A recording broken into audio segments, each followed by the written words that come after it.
दोस्तों आप सभी का स्वागत है मेरे YouTube चैनल पर। मैं शत्रुघ्न शर्मा आज आप लोगों के लिए एक नए सेशन को लेकर आया हूँ। प्रीवियस ईयर क्वेश्चन जो एसएससी बैंकिंग और रेलवे में पूछे गए हैं, ये जो क्वेश्चन लिया गया है ये ऐसा लिया गया है कि जो बराबर एग्जाम में पूछे जाते हैं। चलिए हम लोग आते हैं इसी तरह के क्वेश्चन को बोर्ड पर देखते हैं। चलिए कैसा क्वेश्चन है, क्वेश्चन को सबसे पहले मैं पढ़ता हूँ। देखिए क्या है क्वेश्चन आप लोगों का। 1 square plus 2 square plus 3 square plus dot dot dot 14 square यानी 14 के स्क्वायर बराबर आपको दिया 1015 हो तो आपको निकालना है 3 square plus 6 square plus 9 square plus dot dot dot 42 का स्क्वायर यानी 42 के स्क्वायर का मान क्या होगा, इसका मान आपसे पूछ रहा है। तो आपको क्या करना है, सीधा देखिए आपको दिया हुआ 3 square plus 6 square plus 9 square dot dot dot 42 का स्क्वायर। तो देखिए सबसे पहले इसमें आपको क्या कॉमन जा रहा है। देखिए 3 का इसमें डिवाइड हो जा रहा है, 3 से इसमें डिवाइड हो रहा है, 3 से इसमें डिवाइड हो, यानी कि आपका कॉमन क्या गया, कॉमन फैक्टर 3 का स्क्वायर कॉमन ले लीजिए। तो यहाँ मिल जाएगा आपका 1 स्क्वायर, यहाँ पर हो जाएगा 2 स्क्वायर प्लस 3 का square dot dot dot dot plus करके यहाँ हो गया 14 का स्क्वायर, यहाँ प्लस यहाँ प्लस। अब देखिए इसका मान आपको कितना दिया हुआ क्वेश्चन में, 1 square plus 2 square plus 3 square plus dot dot dot 40 का स्क्वायर का मान दिया हुआ है कितना, 1015। तो आप यहाँ पर इसे लिख सकते हैं 1015। अब ये ब्रैकेट का मतलब इंटू 3 का स्क्वायर, आप लोगों को मालूम है 3 का स्क्वायर क्या होता है, 3 का स्क्वायर 9 होता है। अब 9 को 1015 से मल्टीप्लाई करना है तो 9 पचे कितना हो गया 45, 45 के 5 हाथ में रहे हासिल 4, 9 एक का 9 4 13 का 3 हाथ में रहा 1, 9 से शून्य गुना शून्य और ये हो गया 1, 9 एक का 9 यानी कि 9135। आपका ऑप्शन क्या हुआ 9135, ए नंबर ऑप्शन। चलिए हम लोग आते हैं नेक्स्ट क्वेश्चन पर। इसी तरह का क्वेश्चन को चलिए 2 नंबर क्वेश्चन में आते हैं। ये एक अलजेब्रा क्वेश्चन है। इस अलजेब्रा क्वेश्चन को कैसे करेंगे, देखिए आपको दिया 2x प्लस 5y बराबर 12, xy बराबर 2। तो आपको निकालना क्या है 8xy प्लस 125y का क्यूब का मान ज्ञात कीजिए। तो आपको जब भी अलजेब्रा अगर दिया रहे तो आप हीटेड ट्रायल मेथड से बनाइए। देखिए आपको क्या यहाँ पर क्या दिया हुआ है, xy बराबर आपको 12 दिया हुआ, सॉरी xy बराबर कितना दिया 2 दिया हुआ है, xy बराबर 2। तो हम लोग x और y यानी कि यहाँ पर कोई भी ऐसा वैल्यू हो जिसको गुणा करने पर 2 आ जाए, 1 इंटू 2 2। अब इस चीज को हिट ट्राई के यहाँ पर देखिए कि यहाँ पर 12 लाना है। तो अगर हम y का मान 2 लेते हैं तो 5 दूनी कितना हो गया आपका 10 और 2 एक का 2 यानी कि ये 12 हो गया। देखिए 2x प्लस 5y बराबर आपको कितना दिया 12। तो अगर आप y इक्वस टू वाई बराबर आप 2 लेते हैं और x बराबर 1 लेते हैं तो ये आपका प्रूव है। तो यहाँ हो गया 5 इंटू 2 प्लस 2 इंटू 1। तो देखिए 2 प्लस 10 12 बराबर 12 हो गया, यानी कि x का मान 1 और y का मान क्या हो गया 2 हो गया। आपको क्या निकालना 8x cube plus 125y cube. इसे क्या करना देखिए सीधा x का मान क्या लिए 1 लिए, 1 का क्यूब प्लस 125, y का मान कितना है 2 यानी कि 2 की क्यूब। तो 8 1 का क्यूब कीजिए तो 1 ही होगा, 8 का 8 प्लस 2 का क्यूब कीजिएगा तो आपका 125 इंटू 8। तो देखिए 8 का 8 800 और 25 8 200 यानी कि 1000 प्लस 1000 और ये 8, तो आपकी कितनी हो गई 1008। आपका आंसर क्या हो गया 1008 यानी ए नंबर आंसर। चलिए हम लोग आते हैं नेक्स्ट क्वेश्चन पर। चलिए क्वेश्चन नंबर 3 पर आते हैं। 3 नंबर क्वेश्चन एक साधारण ब्याज पर क्वेश्चन है। इस क्वेश्चन को हम लोग कैसे बनाएंगे, चलिए क्वेश्चन को पढ़ते हैं। देखिए क्वेश्चन क्या है कि 5000 की राशि कुछ भाग साधारण ब्याज की 5% वार्षिक दर पर और कुछ भाग साधारण ब्याज की 10% वार्षिक दर पर उधार दिया गया है। 5 वर्ष के बाद ब्याज के रूप में प्राप्त कुल राशि 1750 रुपये थी। तो साधारण ब्याज 10% वार्षिक दर पर उधार दी गई धनराशि याद कीजिए। 10% पर आपने कितना उधार दिया उसे आपको निकालना है। देखिए इसे बनाने का एक तरीका है, जैसे कि मान लीजिए आपको क्या दिया 10% वार्षिक दर पर उधार दी गई धनराशि आपको निकालना है। तो मान लीजिए कि आप 10% पर उधार कितना लिए, x रुपये, तो आपका 5% पे क्या हो जाएगा, टोटल रुपया कितना है 5,000, तो 5% पे हो जाएगा तो आपका 5,000 माइनस x रुपया। अब आपको ये जो दिया हुआ है, क्या दिया हुआ है, 1750 रुपया आपका विसर्जन जो दिया हुआ है, ये दोनों का सम ही दिया हुआ है, तो आप क्या लिखेगा, 5,000 को कितना परसेंट, 5% के लिए 5% की दर 2200 कर देंगे, प्लस 10% वाले x रुपया, कितना रेट, 10% के लिए 10%, और आपका समय 5/100 इक्वल टू कितना हो गया, 1750 रुपया। आप यहाँ पर जब आप सॉल्व कीजिएगा तो आपका x का जो वैल्यू है, तो x का वैल्यू 10% उधार जो रुपया है वो आपका आंसर निकल जाएगा। लेकिन इतना बनाने के लिए आपको समय लगेगा, एग्जाम में सॉल्व करना आप सब बना लेंगे क्वेश्चन को, लेकिन इसे बहुत टाइम लगेगा। इससे आसान तरीका में कैसे बनाएंगे, देखिए क्या करना है आपको, सबसे पहले यहाँ पर दिया हुआ क्या है 5%, तो आप लिख दीजिए 5%। उसके बाद कितना दिया हुआ 10% उधार, 10% उधार। अब जब भी अगर दो चीज दिया रहे तो तीसरा चीज निकालने के लिए आपको क्या करना, दर निकालना, तो दर निकालना है यहाँ बीच वाले, तो दर बराबर आप क्या लिखिएगा, ब्याज गुना 100 मूलधन गुना समय, यानी कि ये जो जोड़ के जो आया है, ब्याज हो गया आपका मान लिए 1750 इंटू 100, मूलधन आप कितना दिए 5,000, कितना समय 5 वर्ष, इसे काट दिए, 0 से 0, ये 0 से ये 0, अब 5 पचे 25, 25 सते 175, यानी कि आपका बीच वाला कितना हो गया 7। अब एलिगेशन मेथड में क्या होता है कि इसमें से इसको घटाते हैं, तो ये हो गया आपका 3, इसमें से इसको घटाइएगा तो ये आपका हो जाएगा 2। देखिए इसमें से इसको घटाइएगा और इसमें से इसको घटाइएगा, आपको 10% पर कितना उधार दी गई है, तो यानी कि 3 2, 3 + 2 यानी कि 5 यूनिट, 5 यूनिट बराबर टोटल रुपया हो गया आपका कितना 5,000, तो 1 यूनिट बराबर, 1 यूनिट बराबर तो 5,000 बटा 5, लेकिन आपको कितना निकालना 2 यूनिट, क्योंकि 10% का उधार कितना दिए वो निकालना था, इंटू 2, 5 का 5, यानी कि आपका कितना हो गया 2,000 रुपये। आप इसे ऑप्शन नंबर सी आप इसे नोट कर लीजिए। हम लोग आते हैं नेक्स्ट क्वेश्चन में। चलिए 4 नंबर क्वेश्चन में आते हैं। 4 नंबर क्वेश्चन क्या दिया हुआ है, 62/5 minus bracket 8/9 into 18/7 bracket close into 7/5 plus 5/4 into 16/25 का सरल कीजिए। देखिए सरल कीजिए करना है तो आपको क्या है दिया हुआ 62 डिवाइड बाई 5, देखिए यहाँ पर आप काट सकते हैं, देखिए 9 दूनी 18, तो यानी कि 8 दूनी 16, यहाँ पर हो गया माइनस 8 दूनी 16/7 इंटू 7/5 प्लस, देखिए 4 चौके 16, 5 पचे 25, यानी कि ये हो गया 4/5।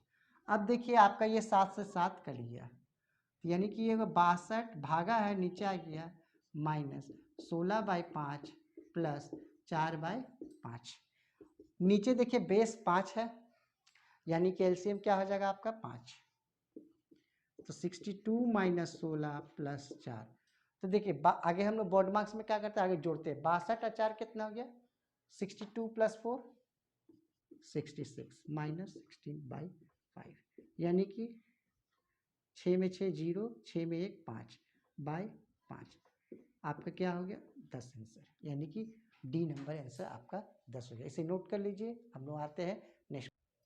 चलिए क्वेश्चन नंबर 5 पर आते हैं। क्वेश्चन नंबर 5 आपको दिया हुआ है कि देखिए 8 मेजों का लागत मूल्य 5 मेजों का विक्रय मूल्य के बराबर है, तो प्रतिशत लाभ ज्ञात कीजिए।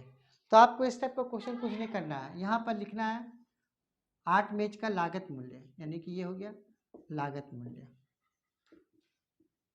बराबर क्या करना है 5 मेजों का विक्रय मूल्य, 5 मेजों का विक्रय मूल्य। अब इसे रेशियो में ला लीजिए, तो यहाँ पर लिखिए लागत मूल्य बटा विक्रय मूल्य, तो आपका हो गया 5/8, 8 5/8। अब देखिए कितना का लाभ हुआ, 3 का, तो यानी कि अब लाभ प्रतिशत निकालिएगा तो आपका कितना लाभ हुआ, 5 - 3 मतलब सॉरी 8 में -5 किए, विक्रय मूल्य माइनस लागत मूल्य बटा लागत मूल्य, यानी कि हो गया कितना 3/5। प्रतिशत करने के लिए 100, यहाँ पर भी 100 कर सकते थे, सॉरी, तो ये 5 से काट दिए, 5 दूनी 10, यानी कि 20 दिया 60%, यानी आपका आंसर क्या हो गया 60%। इसे आप नोट कर लीजिए। हम लोग आते हैं नेक्स्ट क्वेश्चन। चलिए 6 नंबर क्वेश्चन पर आते हैं। क्या क्वेश्चन दिया हुआ, आपको क्वेश्चन दिया दो संख्याओं के लघुत्तम समवर्तक और महत्तम समवर्तक के योग का अंतर 369 और 351 है। यदि एक संख्या 72 हो तो दूसरी संख्या ज्ञात करो। आपको क्या दिया हो क्वेश्चन में, एलसीएम प्लस एचसीएफ का योग 369, एलसीएम माइनस एचसीएफ का अंतर 351 दिया।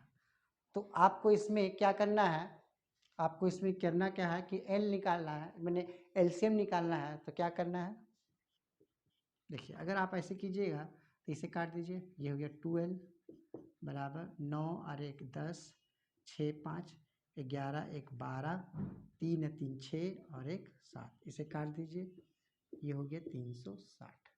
एल आपका आ गया 360, यानी लसपा आ गया 360। अब अगर एच निकालना है तो 369 में आपको 360 घटा दिए, यानी कि आपका आ गया H9।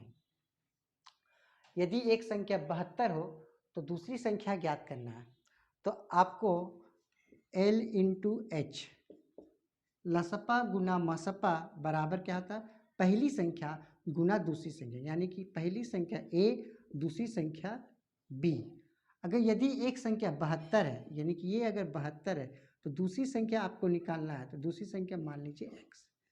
आपको दिया हुआ एलसीएम कितना 360, लघुत्तम 360 और महत्तम समवर्तक 9, 9 8 72, 8 चौके 32, 4 गया 8 45, यानी कि x जो आपको निकालना था, x क्या निकालना था, दूसरी संख्या आपको निकालना था, तो दूसरी संख्या क्या मिला 45, यानी कि आपका आंसर हो गया क्या ए नंबर ऑप्शन। चलिए हम लोग आते हैं नेक्स्ट क्वेश्चन में। चलिए क्वेश्चन नंबर 7 पे आते हैं। क्वेश्चन नंबर 7 आपको क्या दिया हुआ, देखिए यदि कुछ आंकड़ों के माध्य और मध्यिका का अनुपात 4:5 है तो इसके माध्य और बहुलक का अनुपात ज्ञात कीजिए। देखिए इस टाइप का क्वेश्चन को आपको हीट एंड ट्रायल मेथड के हिसाब से बनाना होगा। तो आपको क्वेश्चन में ही देखिए दिया हुआ है और आंसर तुरंत आपसे निकल जाए। देखिए आपको क्या बोला, माध्य और बहुलक का अनुपात कितना है, तो माध्य आपका देखिए कितना दिया, माध्य 4 दिया, तो पहले 4 होना चाहिए। तो देखिए इसमें 5 है, नहीं होगा, इसमें 5 है, ये भी नहीं होगा, इसमें 4 है, हो जाएगा, इसमें नहीं है, तो यानी कि ये आंसर होगा। बट हम लोग इसको बनाएंगे कैसे, बहुलक भी तो निकालना है। तो बहुलक बराबर क्या होता है, बहुलक बराबर होता है आपका 3 मध्यिका, 3 मध्यिका माइनस 2 माध्य, ये आपको जानना है। 3 माध्यिका मतलब हो गया कितना 5, तो ये हो गया 3 इंटू 5 माइनस 2 इंटू 4, यानी कि हो गया 15 माइनस 8, यानी कि आपका आ गया 7। तो आपको दिया हुआ क्या है, माध्य दिया हुआ है, रेशियो कितना है 4 है, आपका बहुलक कितना है 7 है और माध्य 4 है। माध्य और बहुलक का अनुपात निकालना है, तो यानी कि आपको देखिए क्या आंसर आ रहा है 4:7, यानी option number C, option number C. चलिए हम लोग आते हैं नेक्स्ट क्वेश्चन पर। चलिए क्वेश्चन नंबर 8 पर आते हैं। सरल कीजिए, दिया हुआ है, इसे हम लोग बोर्ड मार्क्स के हिसाब से बनाएंगे। देखिए क्वेश्चन क्या दिया है, 24 + 7.2 भागा 8 माइनस 3 इंटू 2.3 + 5। इसे आसान तरीके से कैसे बनाएंगे और जल्द से बनाना। देखिए आप इसे काटिएगा, भागा दीजिएगा, तो ये हो जाएगा आपका 0.9। अब ये इससे गुना कीजिए तो 3 दूनी 6 यानी कि 24 प्लस 0.9 माइनस 3 दूनी 6.3 कितना हो गया 3 दूनी 6 8 9 72.9 हो गया। अब इसे 2 से 23 दिया नहीं सॉरी यहाँ पर 23 दिया हो जाएगा आपका 6.9 ठीक है प्लस 5 सॉरी देखिए अब यहाँ से 0.9 से 0.9 कैंसिल आउट हो गया। अब 24 और 5 जोड़िएगा तो कितना हो जाएगा 24 प्लस 5 माइनस 6 यानी कि 29 में 6 गया आपका हो गया 23। आपका क्या हो गया 23। देखिए 8 9 72.9 इसे गुना किए 6.9 अब 24 प्लस 5 29 अब 0.9 कैंसिल माइनस 6 यानी कि 23। आपका आंसर हो गया बी नंबर आंसर। चलिए हम लोग आते हैं नेक्स्ट क्वेश्चन। चलिए क्वेश्चन नंबर 9 पर आते हैं। क्वेश्चन नंबर 9 क्या दिया है 3 अंकों की बड़ी सी बड़ी संख्या और 4 अंकों की छोटी सी छोटी संख्या का योग ज्ञात कीजिए जिनका महत्तम समवर्तक 24 है। तो देखिए आपको इस टाइप का क्वेश्चन को करने के लिए आपको क्या करना है तो 3 अंकों की सबसे बड़ी संख्या होगी आपका 3 अंकों की बड़ी से बड़ी संख्या यानी कि क्या लिखना है 3 तो 9 और 4 अंकों की छोटी संख्या 4 अंकों की छोटी संख्या देखिए 1 2 3 ये 4 अंकों से उस संख्या का योग इसे आप जोड़ दीजिए 9 9 9 9। अब इस जिनका महत्तम समवर्तक कितना दिया है 24 इसे 24 से भागा दीजिए 24 से भागा दीजिएगा तो आपका कितना होगा 7 दूनी 14 7 चौका 28 यानी कि और एक बार ले लीजिए 8 बार में 8 चौके 32 के 2 हाथ मेरा 3 8 दूनी 16 3 19 9 में से 2 गया ये 7 और ये हो गया 9 24 दिया कितना होता है 72 ये 9 में से 2 गया 7 0 यानी कि आपको ये जो संख्या दिया है उसमें आपको क्या कर देना है 7 घटा देना है 1992 यानी कि आपका आंसर 1992 ऑप्शन नंबर डी। आप इसे नोट कर लीजिए। हम लोग आते हैं नेक्स्ट क्वेश्चन पर। चलिए क्वेश्चन नंबर 10 में आते हैं। क्वेश्चन नंबर 10 आपको दिया हुआ है एक समबाहु त्रिभुज ABC की एक भुजा 28 सेंटीमीटर है। एक अन्य समबाहु त्रिभुज PQR की भुजा का माप ज्ञात कीजिए जिसका क्षेत्रफल त्रिभुज ABC के क्षेत्रफल के 16 गुना के बराबर है। जिसका क्षेत्रफल त्रिभुज ABC के 16 गुना के बराबर है। तो आपको एक त्रिभुज बनाइए समबाहु त्रिभुज ये हो गया A ये B और ये C एक त्रिभुज है जिसकी भुजा कितनी दी है 28। ये कितना दिया 28। आपको बोला है त्रिभुज एक अन्य त्रिभुज कौन सा त्रिभुज PQR समबाहु त्रिभुज PQR समबाहु त्रिभुज समबाहु त्रिभुज PQR की भुजा माप ज्ञात करना इसकी साइड ज्ञात करना है। तो हम लोग का यहाँ पर आपको क्या दिया हुआ है कि ये 28 दिया हुआ और ये आपको निकालना है। तो कभी भी त्रिभुज का क्षेत्रफल अगर दिया रहे तो त्रिभुज ABC का क्षेत्रफल के 16 गुना के बराबर है। तो यानी कि आपको क्या करना है मान लीजिए इसका एरिया आपको हम बता रहे हैं कि A स्क्वायर लिखिए और इसका एरिया B स्क्वायर। तो A स्क्वायर बटा B स्क्वायर जो किसके बराबर है 1/16 के बराबर है। अब अगर A स्क्वायर B स्क्वायर यहाँ से रूट हटाइएगा तो ये आपको क्या मिलेगा A/B बराबर √1/16 यानी कि 1/4। अब देखिए ये वाला त्रिभुज है ABC का त्रिभुज का साइड कितना है A है। तो ये A बराबर कितना है 1 यानी A/B बराबर अगर लीजिए तो ये 1 है और ये 4 है और ये कितना गुना है 28 गुना। ये आपका दिया हुआ 28 गुना। तो 28 एक 28 तो B पूछ रहा है तो B आपका 28 गुना कितना हो जाएगा इसे गुना कीजिएगा तो 112 यानी कि इसकी साइड हो गई इसकी साइड कितना 112 ये कितना हो गया 112 सेंटीमीटर 112 सेंटीमीटर। इसे आप नोट कर लीजिए बराबर। इस क्वेश्चन को SSC पूछते हैं। चलिए हम लोग आते हैं नेक्स्ट क्वेश्चन। चलिए क्वेश्चन नंबर 11 में आते हैं। Question number 11 time and work का क्वेश्चन है। इस क्वेश्चन को हम लोग कैसे करेंगे, चलिए क्वेश्चन को पढ़ते हैं। ए, बी और सी किसी कार्य को 5 दिन में पूरा कर सकते हैं। बी, सी और डी उसी कार्य को 10 दिन में पूरा कर सकते हैं। सी, डी और ए उसी कार्य को 15 दिन में पूरा कर सकते हैं। और डी, ए, बी उसी कार्य को 30 दिन में पूरा कर सकते हैं। तो आपको क्या निकालना है, ए, बी, सी और डी मिलकर उस कार्य को कितने दिन में पूरा करेंगे। देखिए इस टाइप का क्वेश्चन को करने के लिए आपको क्या करना है, देखिए ए, बी, सी यानी कि ए प्लस बी प्लस सी कितना दिन, 5 दिन। उसके बाद बी, सी और डी उसी कार्य को, B plus C plus D उसी कार्य को कितना दिन, 10 दिन। C, D, A, C plus D plus A काम को कितना दिन, 15 दिन। उसके बाद D, A, B, D plus A plus B कितना दिन, 30 दिन।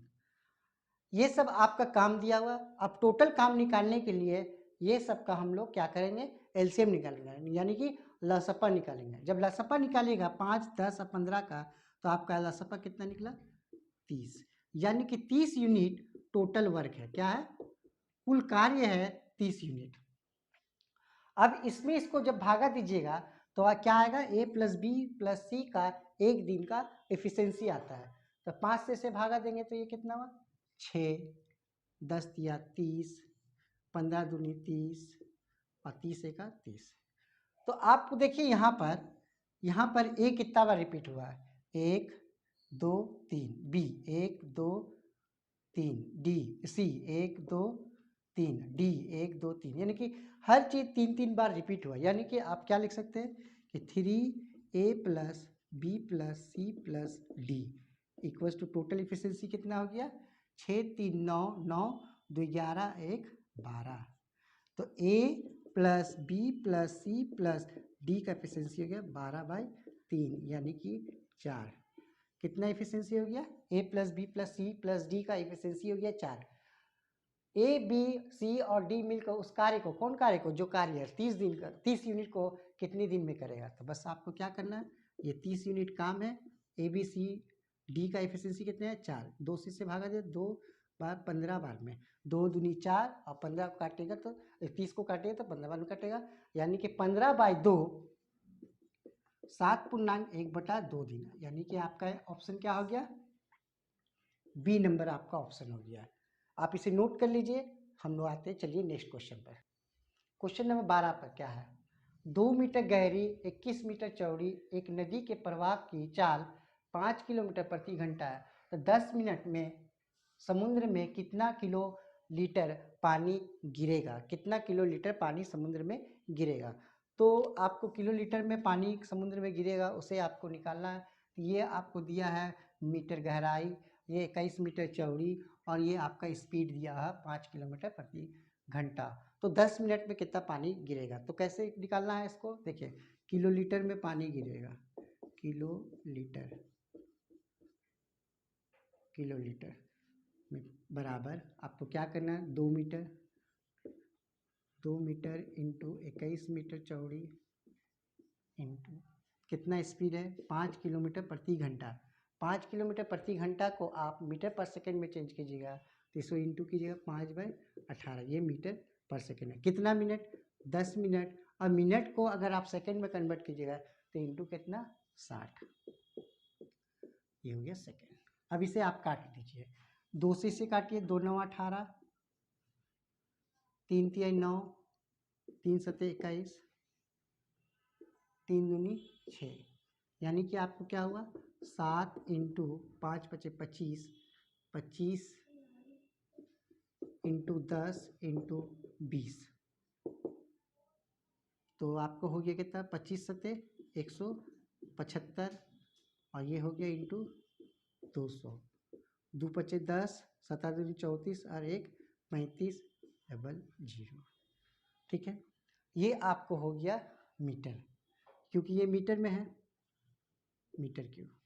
हम लोग जानते हैं 1 मीटर क्यूब बराबर क्या होता है, किलो लीटर। यानी कि आपका आंसर क्या होगा 35,000 किलो लीटर, यानी ऑप्शन नंबर सी। आप इसे नोट कर लीजिए, बराबर एसएससी पूछते हैं। चलिए हम लोग आते हैं नेक्स्ट क्वेश्चन। चलिए क्वेश्चन नंबर हम लोग आते हैं 13 नंबर में। 12.5 रुपये प्रति वर्ग मीटर की दर से एक कमरे पर फर्श बनाने की कुल लागत 3,675 रुपये। यदि चौड़ाई और लंबाई का अनुपात 2:3 है तो लंबाई ज्ञात कीजिए। तो आपको इस क्वेश्चन में आपको लंबाई ज्ञात करना है। तो कैसे निकालना है, देखिए जब भी आपको ऐसा दिया रहेगा तो कमरे का क्षेत्रफल या कमरे का फर्श का क्षेत्रफल बराबर क्या लिखिएगा, कमरे के फर्श का क्षेत्रफल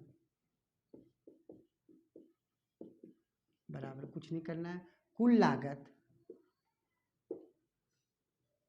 लागत बटा 1 वर्ग मीटर में खर्च किया गया खर्च। कमरे के फर्श का क्षेत्रफल बराबर कुल लागत बटा 1 वर्ग मीटर में किया गया खर्च। तो कुल लागत आपको दिया हुआ है, क्या दिया हुआ है 3675, 1 वर्ग मीटर में 12.50, यहाँ से चला गया ये 100, ये जीरो से ये जीरो काट दिए। अब देखिए 5 से काटिए, 5 दूनी 10, 5 पचे 25, 5 से काटिए, 5 सत्ते 35, 1 गया, 5 दिया 15, 2 गया, 5 पचे 25, फिर 5 से काटिए, 5 पचे 25, 5 एका 5, 2 यहाँ हो गया 23, 5 चौके 20, 3 5 पचे 23, 5 सत्ते 35, ये आपका हो गया 2, 5 दूनी 10। अब इसे गुना कीजिए, 2 सत्ते 14 के 4, हाथ मेरा 1, 14 दूनी 28 और 1 29, 294 वर्ग मीटर कमरे का फर्श का क्षेत्रफल दिया। अब कमरा यानी कि आयत का क्षेत्रफल, तो आयत का क्षेत्रफल यानी लंबाई और चौड़ाई का अनुपात कितना दिया है 2:6, 2:3, यानी कि लंबाई आपको 2x पकड़ लिए और चौड़ाई आपका 3x। अब क्या करना है कि 2x into 3x equals to 294। आप इसे काटिए, 3 से कटेगा, 9 4 3, 3 सत्ते 3 9 27, 3 9 27, 2 3 8 24, 2 से इसे काटिए तो ये हो गया आपका कितना 2 चौके 8, 2 9 18, एक्स स्क्वायर। तो x बराबर क्या हो गया आपका रूट ओवर, x बराबर रूट ओवर कर दीजिए, यहाँ पर नहीं चल रहा है। x बराबर आपका क्या हो जाएगा, यहाँ लिखिए, सॉरी x बराबर, क्योंकि हम नोट्स कर लेते हैं 49, तो x बराबर रूट ओवर 49, यानी कि आपका हो गया 7। आपको बोल रहा है कि लंबाई ज्ञात कीजिए, तो लंबाई कितना है 2x, तो यानी कि कितना हो गया 7 दूनी 14, यानी आपके आंसर कितना गई 14। सी नंबर आपके आंसर हो गए। चलिए आप इसे नोट कर लीजिए। हम लोग आते हैं नेक्स्ट क्वेश्चन पर। चलिए क्वेश्चन नंबर 14 में आते हैं। एक सभागार में 6,889 विद्यार्थी इस प्रकार बैठे हुए हैं कि एक पंक्ति में उतने ही विद्यार्थी है जितना कि एक सभागार में है। बैठे हुए एक पंक्ति में उतने ही विद्यार्थी है, सभागार में कुल कितनी पंक्तियां हैं। यानी कि आपको इस टाइप का क्वेश्चन को कैसे करना है, सीधा आपको जब भी पंक्तियां निकालना रहे, कितनी पंक्तियां या सभागार में कितने व्यक्ति बैठे हुए हैं, तो इस टाइप का क्वेश्चन को करने के लिए आप सीधा इसका रूट कर दीजिए। आप इसे सीधा रूट कीजिए 6 8 8 9। अब देखिए हीट एंड ट्रायल मेथड से कीजिए कि कौन सा ऑप्शन होगा। देखिए 3 3 9 यूनिट जी ठीक है, लेकिन 7 7 49 ये नहीं होगा। 7 7 49 ठीक है, 7 7 49 इसी ये भी नहीं होगा। आप इसे कीजिएगा तो 7 7 49 88 64, लेकिन हो सकता, और 3 3 9 88 64 ये दोनों हो सकता। तो आप इसे जब निकालिएगा भाग विधि के द्वारा तो वर्गमूल कैसे निकालिएगा, मान लीजिए यहाँ पर 8 रखें, यहाँ पर 8 रखें, कहीं कि वर्गमूल का नियम है बाएं हाथ से 2 2 है, तो 88 कितना हो गया 64, ये 8 में से 4 गया 4, 6 से 6 कट गया। अब 2 घर उतारिएगा 8 और 9, यहाँ पर जो रखते हैं इसे जोड़ देते हैं, 8 और 1 16। अब इसका यूनिट कितना है 9 है, तो आप क्या रखिएगा कि ये कट जाए। अगर हम 7 रखते हैं तो 7 7 49, 7 6 42 के 2 और 7 1 7 चले जाए, ज़्यादा हो जा रहा है तो इसलिए 7 नहीं होगा, ये नहीं होगा, तो यानी कि आपका क्या होगा 3 यहाँ रखे, तो यहाँ पर भी 3 रखिए, 3 3 9, 3 6 18 के 8, हाथ मेरा 1, 3 1 3 और 1 4, यानी कि ये आपका कट गया। आपका ऑप्शन क्या हो गया 83, बी नंबर आंसर। इसे आप नोट कर लीजिए। हम लोग आते हैं नेक्स्ट क्वेश्चन पर। चलिए क्वेश्चन नंबर 15 में आते हैं। 15 नंबर क्वेश्चन क्या दिया है, एक ट्रिग्नोमेट्री क्वेश्चन है कि cos 2 theta plus cos 4 theta plus cos 20 degree, cos 40 degree, cos 80 degree आपको दिया हुआ क्वेश्चन में। तो जब भी आपको ऐसा दिया रहे, यानी कि मान लीजिए cos कोई थीटा दिया हुआ है, फिर cos 2 थीटा दिया हुआ, फिर इसका 4 गुना cos 4 थीटा दिया, यानी कि ये जितना है उसका 2 गुना, फिर उसका जब अपने आप का जब मल्टीप्लाई होते रहे तो आपको डायरेक्ट क्या करना है, 1/4 cos 3 थीटा रखना है, 1/4 cos 3 थीटा रखना है। इसे याद कर लीजिए। तो देखिए थीटा का मान आप क्या लीजिएगा, 20, तो 1/4 cos 3 इंटू 20 डिग्री, तो यानी 1/4 cos कितना हो गया, cos 60 डिग्री। 1/4 cos 60 डिग्री का मान क्या होता है, cos 60 डिग्री का मान 1/2 होता है, यानी कि 1/8। आपकी क्या आंसर होगी, 1/8 आंसर। ऑप्शन नंबर क्या हो गया, सी नंबर। आज के सेशन में सभी क्वेश्चन को लिया गया है, और इसी क्वेश्चन को अगर एग्जाम में, इसी तरह का क्वेश्चन अगर एग्जाम में आते हैं तो इस तरह से बेसिक कॉन्सेप्ट से आप लोग बनाइएगा और अच्छी तरीक़ा से इसे प्रैक्टिस कीजिएगा। और आशा करते हैं कि ऐसा क्वेश्चन जब भी एग्ज़ाम में आए आप लोगों का छूटेगा नहीं, और इसी तरह के अच्छे क्वेश्चन को लेकर अगले सेशन में आएंगे। तब तक के लिए मेरे चैनल को सब्सक्राइब कीजिए, लाइक कीजिए और शेयर कीजिए। और इसी तरह का वीडियो को पाने के लिए आप बेल आइकन को दबाना ना भूलिएगा। जय हिंद, जय भारत।